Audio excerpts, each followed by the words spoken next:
The show that reveals how extraordinary items in our world are designed, constructed and produced. See the engineering, the technology and big ideas that make the world go round. Find out how it works.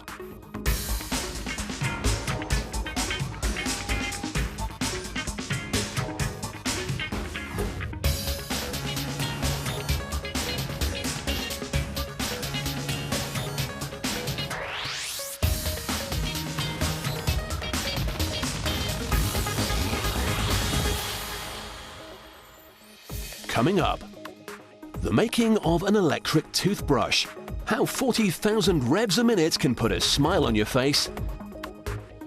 Creating rubber gloves, these ceramic hands take the plunge so yours will stay dry.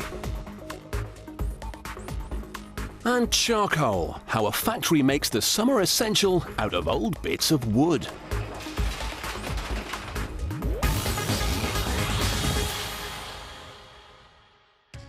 The recent boom in sushi restaurants has seen Britain swapping fried fish and chips for raw fish and rice.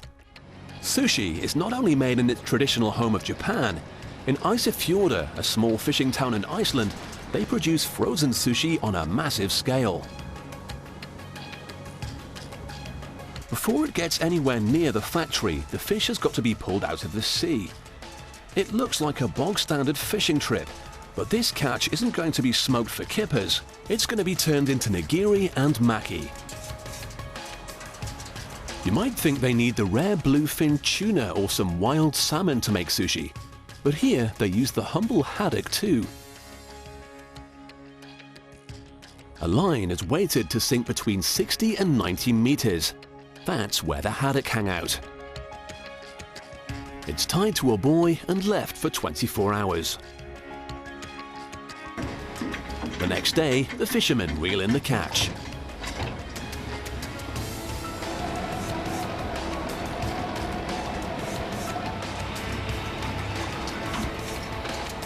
They land the haddock with a gaff and then quickly kill it.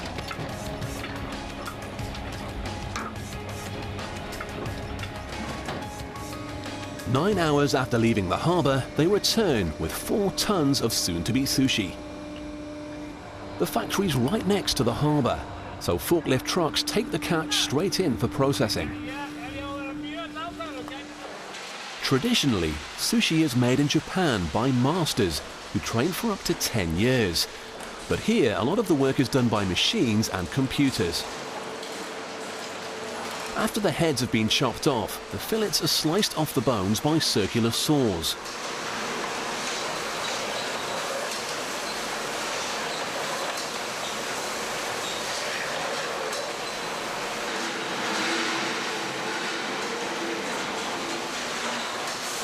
The fillets have to be pristine, so workers inspect them on a brightly lit table which show up any imperfections, such as specks of bone.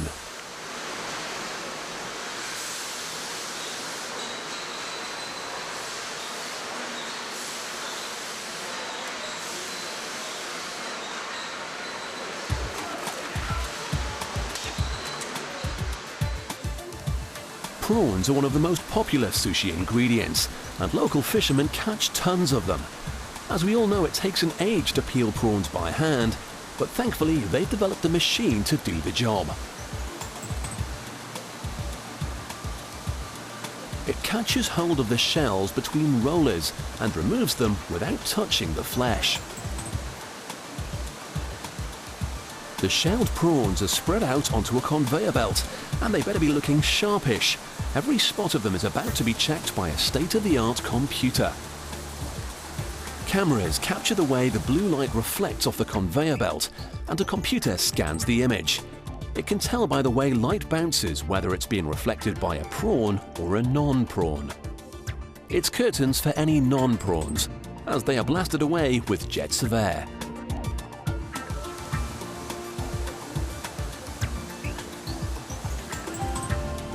Fragments of prawn shell escape, and these have to be picked out by hand.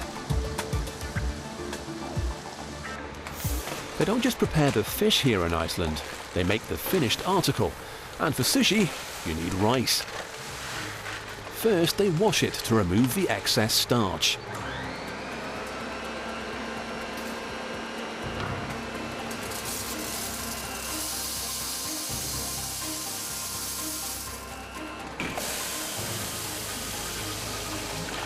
Then they load it into a jumbo rice maker, which cooks it till it's slightly underdone. They add rice vinegar, which gives sushi rice its distinctive flavor, and sugary water to balance the acidity.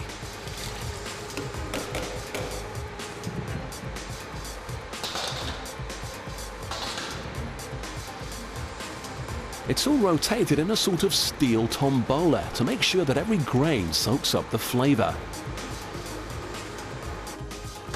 It might look enough to feed a family of 40, but it's only a small fraction of the 100 tons of rice they cook every year. Since sushi is eaten raw, hygiene is at a premium in the prep room. The salmon sliced into bite-sized pieces, each one weighing exactly 10 grams. They really have turned the art of making a tasty snack into an exact science. Here they are making nigiri, a finger-shaped pile of rice with a piece of fish on top. The machine shapes the rice and adds a drop of hot Japanese horseradish called wasabi. They're stacked into neat lines, and then a worker pops a 10-gram fillet on each one.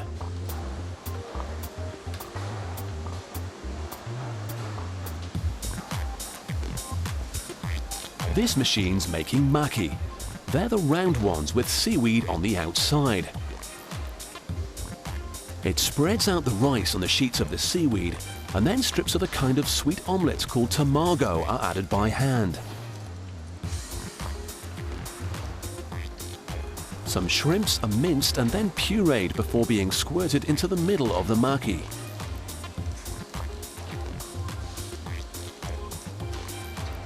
As it passes along the conveyor belt, the two edges of the maki are folded together to make a large block.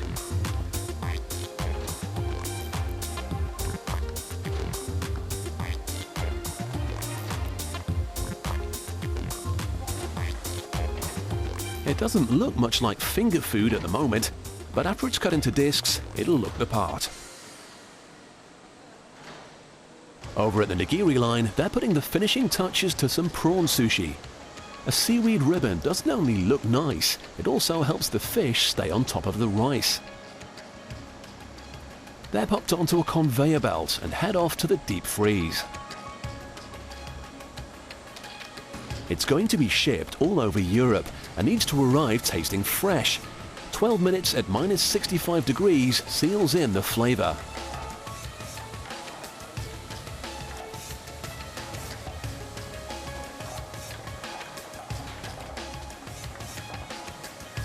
This factory even does the packaging. They box it up as quick as possible so it can get back into the freezer.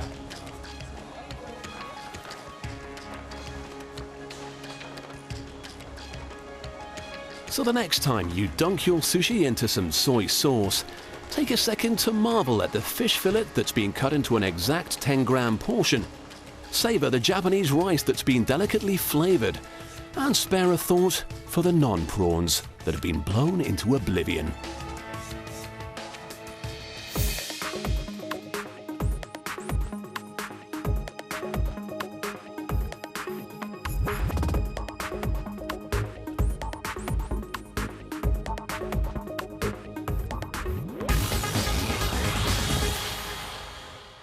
No summer would be complete without a barbecue, and no barbecue would be complete without charcoal. But is charcoal just burnt wood, or is there more to it? At this factory, all they need to make the fiery coals are cheap offcuts of timber. They're brought down to size by a giant cutter. The wood still contains moisture that needs to be completely removed before it's turned into charcoal. So it goes into a silo where it'll dry out at 100 degrees Celsius. But to make it bone dry, they have to heat it in a retort. It's a special apparatus which will extract every drop of moisture.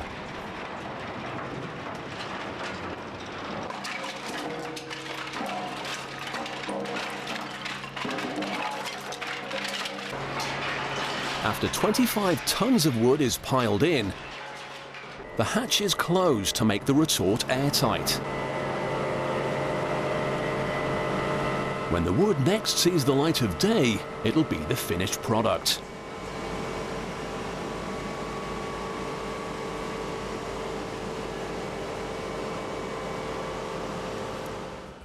In the lab, a scientist demonstrates how it works. This airtight container represents the retort.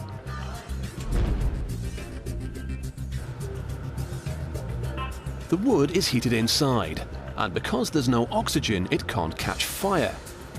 As it gets hotter, it sweats out the last drops of moisture, which are then taken away through these tubes.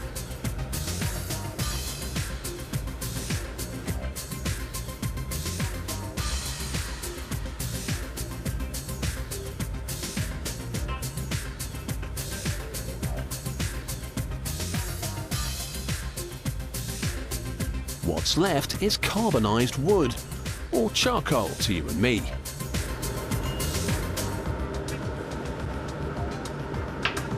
The liquid which drains off the retort gets sold too. It'll be used to flavor smoky foods like salami.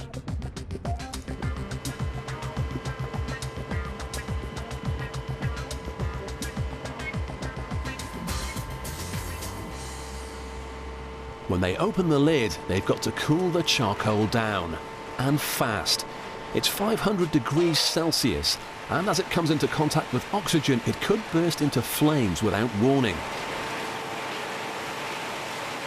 It plummets down into cool bunkers through this trapdoor. They have to spray water hoses to settle the cloud of acrid dust.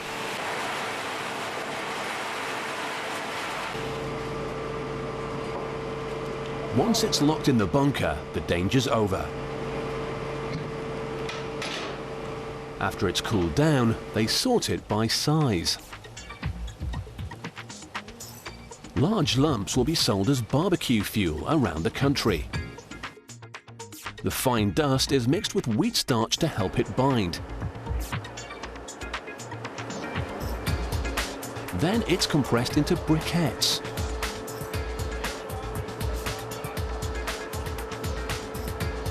At this stage, they're still soft. So they get baked off and turned into solid lumps.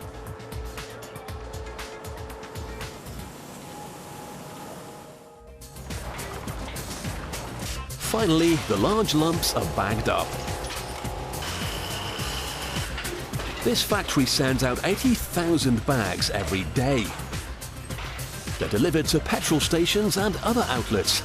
And come the summer months, they'll be blackening sausages in a back garden near you.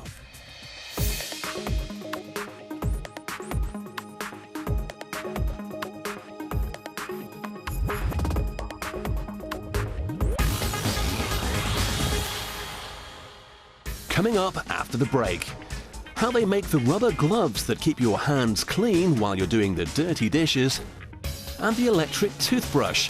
Find out how they stuff a head with bristles in just a second.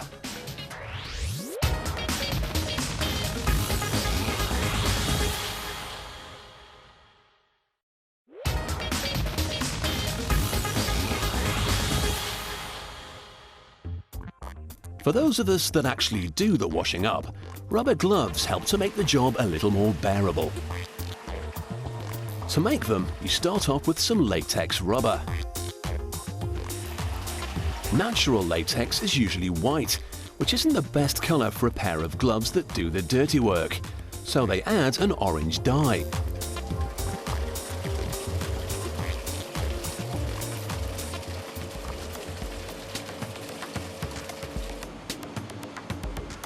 By dipping his hand into the latex for just a few seconds, this chap has made a glove, albeit a very thin one. But he can't stand around with his hand in a vat all day, so they use ceramic hands to model the gloves instead. Latex doesn't stick properly to bare ceramic, but a dip in a saltwater bath coats the surfaces and then they're ready for the latex.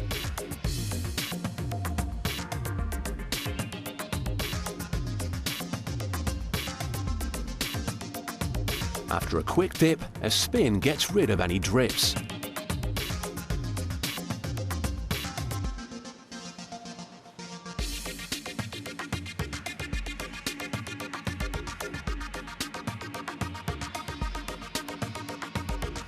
These gloves are thick enough to move on to the next step, but right now they're delicate and easily torn.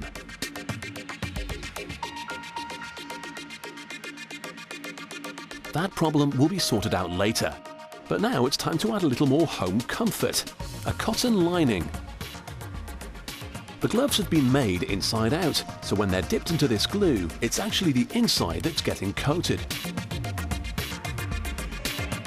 Now there's a good sticky surface, the gloves go to be sprayed with a fine cotton mist.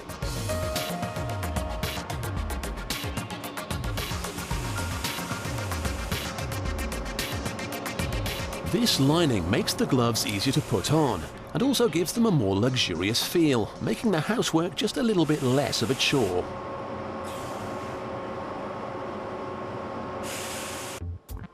To strengthen the latex rubber, it needs to be baked in a furnace. This process is called vulcanization. These two strips help demonstrate the effect of the process. This one hasn't been vulcanized, and it loses its shape after being stretched. But the vulcanized strip returns to its original shape.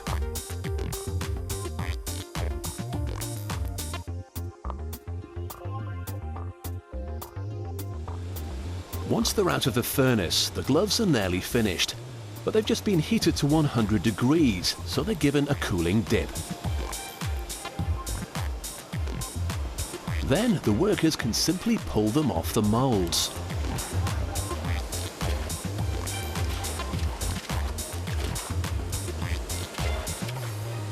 There's no need to be delicate with them. These are tough gloves.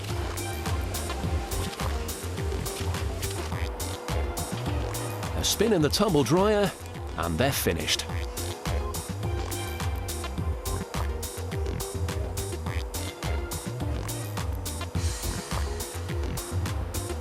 This streamlined and efficient process allows them to make 50,000 pairs of rubber gloves every single day.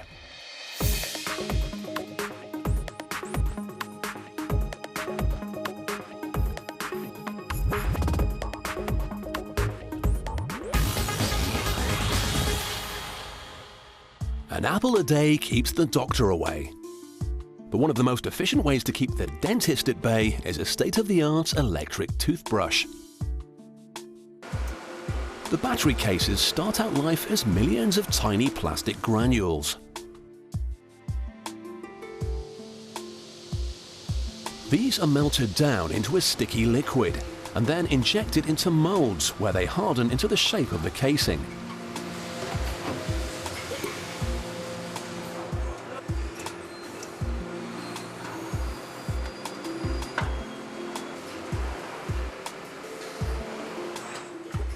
A computer scans it to make sure there aren't any flaws. If there is even a tiny imperfection, water could get in and damage the electrics, which will go inside later.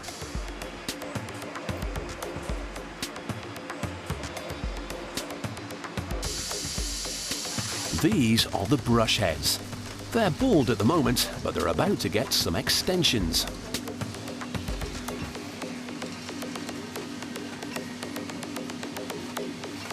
The bristles are made from a man-made fibre called polyamide. The different colours indicate the thickness of the bristle. Thick ones go in the middle of the head, and on the edge they use thinner, softer ones so as not to damage gums. A head stuffed with bristles in just a second. In slow motion, you can see what's going on.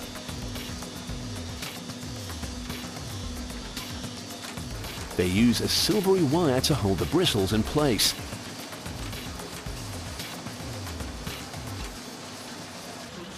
The bristles are folded around a tiny piece of wire which is then jammed into the holes.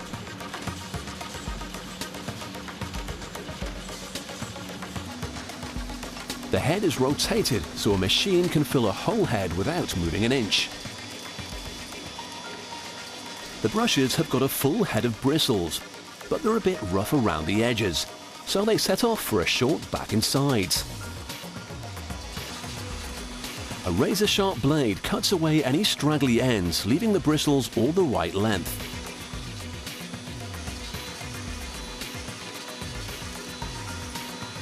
finally, they blunt the bristle's sharp edges.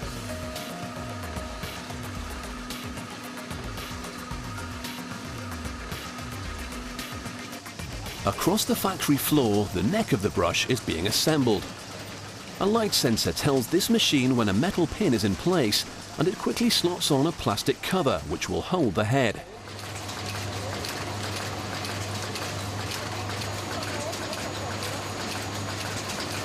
It's then blasted with rays of UV light. This kills any germs and leaves the plastic completely sterile. A computer scans it to double-check no germs have made it through. Next, the necks are given their heads.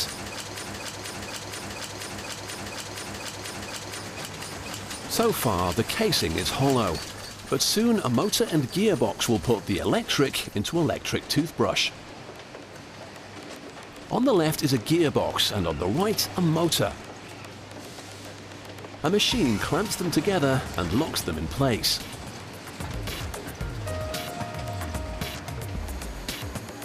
Then a worker welds them together with a rechargeable battery. After he checks that the circuit is connected, the electrical components are fitted into the casings.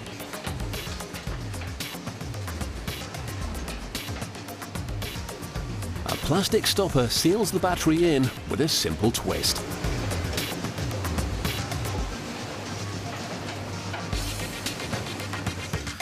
The brush heads spin around at a dizzying 40,000 revs per minute, and for good measure, they gently rock back and forth.